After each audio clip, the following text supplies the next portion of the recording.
BJP চৰকাৰ মুৰ্দাবাদ BJP চৰকাৰ মুৰ্দাবাদ বিজেপি চৰকাৰ গো বেক নাগৰিকত্ব সংশোধনী বিধেয়ক 2016 বাতিল কৰিব লাগিব আমাৰ সংগ্ৰাম চলিছে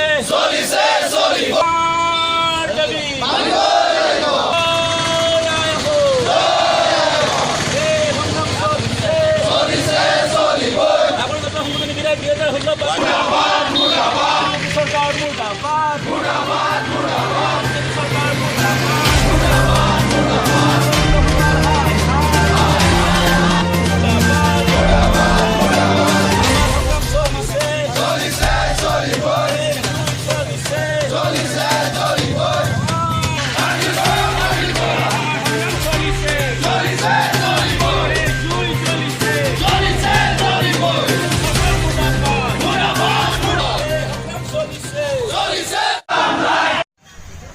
অসম জাতীয়তাবাদী যুৱ ছাত্ৰ পৰিষদ কেন্দ্ৰীয় সমিতিৰ নিৰ্দেশ মৰ্মে আজি সমগ্ৰ অসমৰ লগতে তিনিচুকীয়া জিলাতো আমি অসম জাতীয়তাবাদী যুৱ ছাত্ৰ পৰিষদ তিনিচুকীয়া জিলা সমিতি নগৰস্থিত আজি প্ৰতিবাদ সাব্যস্ত কৰিছোঁ যিহেতু নাগৰিকত্ব সংশোধনী বিধেয়ক 2016 গৃহীত কৰাৰ কাৰণে যি শাসনাধিষ্ঠ বিজেপি চৰকাৰখনে যি চক্ৰান্ত ৰচিছে ধৰ্মৰ নামত তেখেতসকলে যি ৰাজনীতি খেল খেলিব বিচাৰিছে গতিকে এই ধৰ্মৰ নামত যি ৰাজনীতি খেল খেলিব লোৱাত আমি এক উদ্বেগ প্ৰকাশ কৰিছোঁ আৰু লগতে এই শাসনাধিষ্ঠ বিজেপি চৰকাৰখনক আমি ক'ব বিচাৰিছোঁ যে অতি শীঘ্ৰে নাগৰিকত্ব সংশোধনী বিধেয়ক 2016 বাতিল নকৰে তেতিয়াহ'লে কিন্তু অসমৰ পৰিস্থিতি ভয়াৱহ ৰূপ ধাৰণ কৰিব গতিকে আমাৰ যি গণতান্ত্ৰিক আন্দোলন এই গণতান্ত্ৰিক আন্দোলন কিন্তু আমাৰ তীব্ৰতৰ ৰূপ ধাৰণ কৰিব গতিকে আমি এই প্ৰতিবাদস্থলীৰ পৰা আমি সকীয়াই দিছোঁ যে যদিহে নাগৰিকত্ব সংশোধনী বিধেয়ক 2016 বাতিল নকৰে তেতিয়াহ'লে